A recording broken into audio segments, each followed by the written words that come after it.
What is a memo and why should you know how to write one? My name is Ford Rasmussen, and as a grader for a college technical writing class, I have seen and provided feedback on dozens of memos. Let's talk about it. A study by the National Commission on Writing surveyed about 120 companies, investigating the types of technical communication used most often in the workplace. 70% of respondents both use a memo and call them extremely important. Here's what sets a memo apart from a letter or an email, and what you need to know to keep your next memo professional. A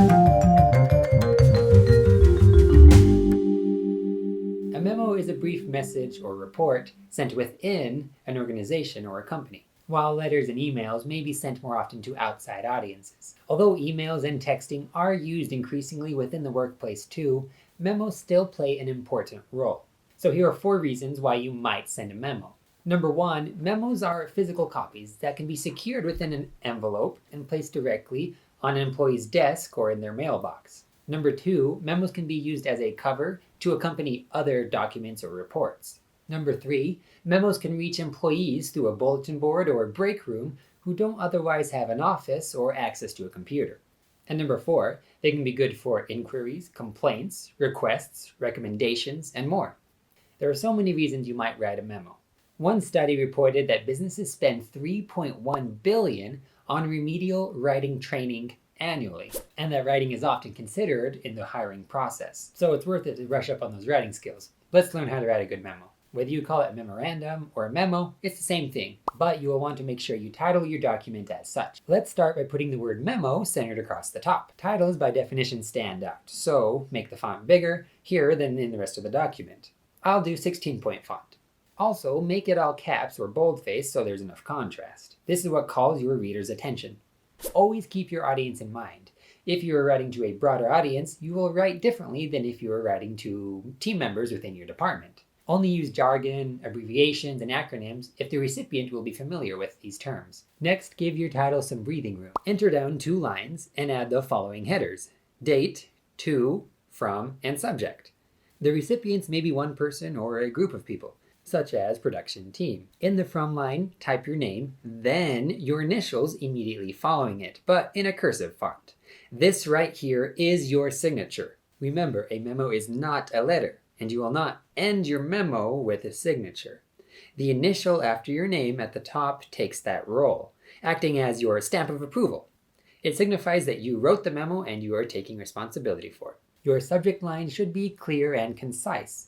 It'll state the topic and the focus of the memo. This means that your subject should be more than just 1 word in length.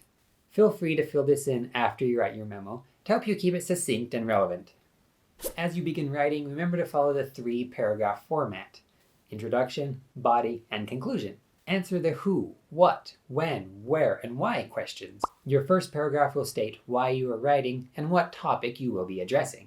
In the next section, detail what you want to say and give any background information or new data, etc. This may include bullet points, lists, a graphic, or a table. Maybe it's a few short paragraphs with headings. Whichever method helps you deliver your information clearly and quickly. Then conclude with a thank you and a call to action. This is whatever you want the readers to do next. Tell them what, when, or why you plan to follow up. This may include additional information and point the readers to other sources.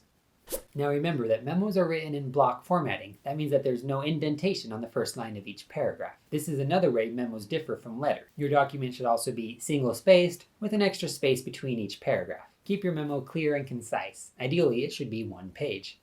There may be some who only skim your memo or just read the introduction, so keep that in mind as you are writing, trying to make your information as accessible as possible. As I mentioned, this means using bold-faced, bullet points, headings, etc.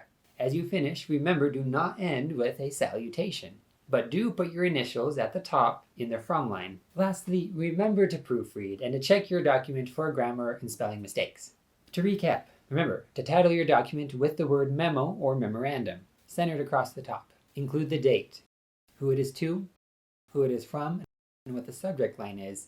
Follow the basic 3-step format: introduction, body, and conclusion. Use formatting techniques to draw the reader's attention to important information. Do not indent your paragraphs and do keep it short, aiming for 1 page. I'll provide a link down below to my example document. That's about all there is to it. So good luck, and remember to proofread.